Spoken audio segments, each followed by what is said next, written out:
दोस्तों माइटोकॉन्ड्रिया की बात करें तो माइटोकॉन्ड्रिया आपको कुछ ऐसा दिखाई देगा।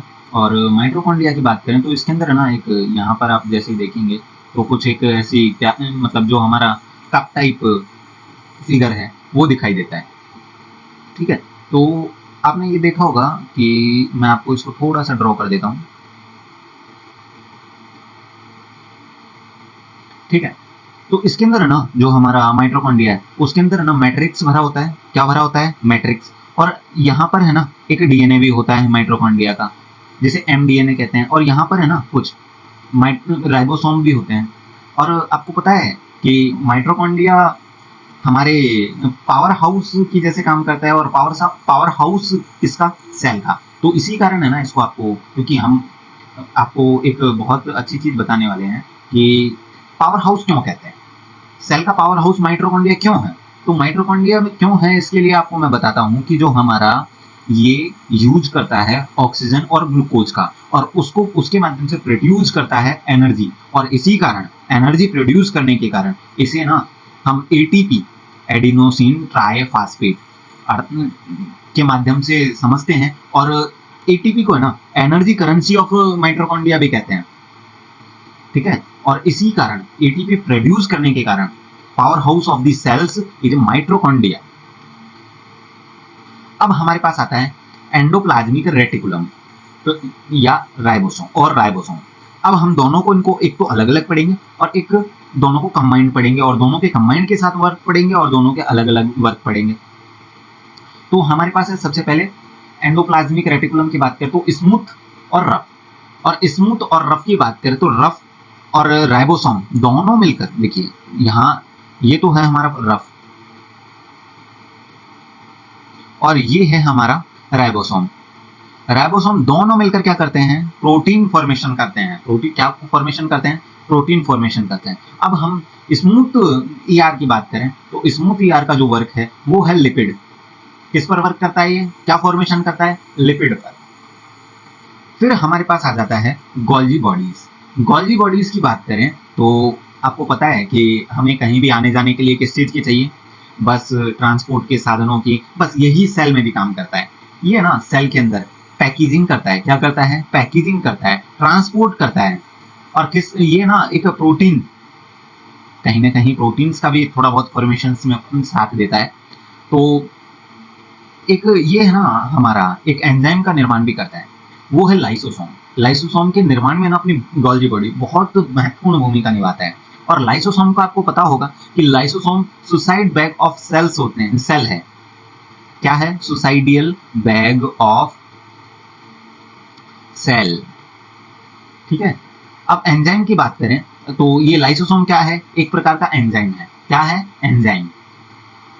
तो मैंने आपको लाइसोसोम बता दिया है। अब है ना हम एक पूरे को एक ब्रीफ, मतलब जो हमारी सेल्स है उसके बारे में पढ़ लेते हैं। देखिए दोस्तों, मैं हम बात करें तो देखिए ये है हमारा न्यूक्लियस। और न्यूक्लियस से जैसे ही हम ऊपर की ओर, मतलब आगे की ओर चलते हैं, मतलब तो हमें कुछ ऐसी संरचनाएं दिखाई देती है। ठीक है, और इन पर कुछ ऐसे डॉट डॉट से दिखाई देंगे आपको। ये है हमारे राइबोसोम्स। और राइबोसोम होने के कारण ये हो जाती है रफ। रफ हो जाने के कारण ये प्रोटीन का निर्माण करती है। और ये आपको, जब हम इसे एक स्मूथ ईआर देखेंगे तो स्मूथ ईआर हमारा लिपिड लिपिड बनाती है और इस पर राइबोसोम्स नहीं होते हैं।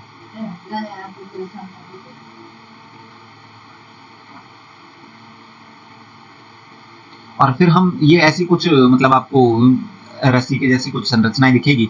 तो ये है ना हमारी क्या है? Golgi body. और गोल्जी बॉडीज का आपको पता है कि वो क्या काम करती है? पैकिंग और ट्रांसपोर्ट। अब यही कुछ लाइसोसोम, मतलब जो गोल्जी बॉडी है उसके पास में ही हमें लाइसोसोम भी दिख जाते हैं। तो अब हम बात करें न्यूक्लियस। न्यूक्लियस के अंदर क्या क्या होता है? तो न्यूक्लियस के अंदर है ना न्यूक्लियर मेम्ब्रेन होता है और न्यूक्लियोप्लाज्म। ठीक है, और फिर इसमें होता है डीएनए। और डीएनए में हमें पाए जाते हैं क्रोमोसोम्स। क्या क्या पाए जाते हैं? क्रोमोसोम। तो ये सेल की एक स्ट्रक्चर है, इसके अंदर क्रोमोसोम्स। ठीक है, डीएनए, डीएनए के अंदर क्रोमोसोम, न्यूक्लियोप्लाज्म और न्यूक्लियर मेम्ब्रेन। अब हम बात करें क्रोमोसोम्स की, तो क्रोमोसोम्स की बात करें तो कुछ क्रोमोसोम्स ऐसी संरचनाएं होती है, ठीक है, और जो ह्यूमन है उनके अंदर 23 पेयर्स ऑफ क्रोमोसोम्स पाए जाते हैं। कितने क्रोमोसोम्स? 23। इसके अंदर ना ऑटोसोम 22 पेयर्स और 1 पेयर सेक्स क्रोमोसोम होते हैं। अब हम बात करें कि जब हम डीएनए को मतलब इसको यदि डीएनए को खोलें तो है ना कुछ ऐसी संरचनाएं मिलती है और इनके अंदर है ना ऐसे ऐसे ऐसे ऐसे ऐसे और इनके अंदर कुछ अंदर, तो ये है ना हमारा हिस्टोन है, हिस्टोन प्रोटीन है और ये क्या डीएनए के अंदर पाया जाता है।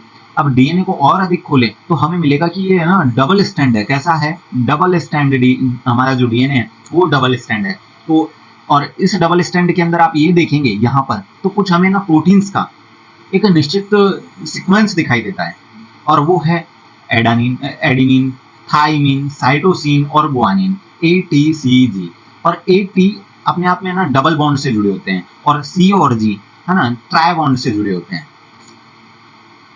अब हम बात करें कि डबल स्टैंड डीएनए वो है हमारे हेरिडिटी कैरेक्टर को, ठीक है, हमारे जो वंशानुगत कैरेक्टर है उसको स्टोर रखता है और अपनी है ना जेनेटिक इंफॉर्मेशन कौन डबल स्टैंड डीएनए में होती है। हमारी जेनेटिक जो इंफॉर्मेशन है वो किस में होती है। अब हम बात करें कि डीएनए को यदि हम ट्रांसक्रिप्शन करें, ट्रांसक्रिप्शन मैं आपको ये छोटा सा वीडियो प्रोवाइड करवा दूंगा, उसके अंदर पूरा विस्तार से बताऊंगा। फिर ट्रांसक्रिप्शन के माध्यम से हमने डीएनए को आरएनए में मतलब डीएनए का एक छोटा सेगमेंट किया, आधा, मतलब आपको ये मैंने बता रखा है कि देखिए आधा सेगमेंट, कैसा सेगमेंट? आधा सेगमेंट, यहाँ कुछ प्रोटीन्स है ही और इसे मैं कहता हूँ कि mRNA मतलब मैसेंजर आरएनए। और ये कैसा है? सिंगल स्टैंड है। कैसा है? स्टैंड है सिंगल स्टैंड, मतलब मैंने डबल स्टैंड आरएनए को ट्रांसक्रिप्शन टेक्नोलॉजी का यूज करके या ट्रांसक्रिप्शन का यूज करके मैंने किसके अंदर बांटा? mRNA। mRNA क्या है? ये सिंगल स्टैंड है। क्या है? कैसा है? सिंगल स्टैंड है। अब मैंने ट्रांसलेशन किया और ट्रांसलेशन के लिए मेरी सहायता की किसने? tRNA ने। किसने सहायता की? tRNA ने। और tRNA मतलब ट्रांसफर आरएनए, ठीक है। और फिर ट्रांसलेशन के बाद हम प्रोटीन्स निर्माण के लिए एक या हम इंट्रैक्शंस मतलब या हम निर्देशित कर सकते हैं किसी को, ठीक है। mRNA मतलब मैसेंजर आरएनए। तो ये था दोस्तों हमारा सेल्स के मतलब जो हमारे सेगमेंट्स थे जो हमारे बायोटेक्नोलॉजी में काम आएंगे, मैंने आपको इनको समझा दिया है। और आगे देखिए आप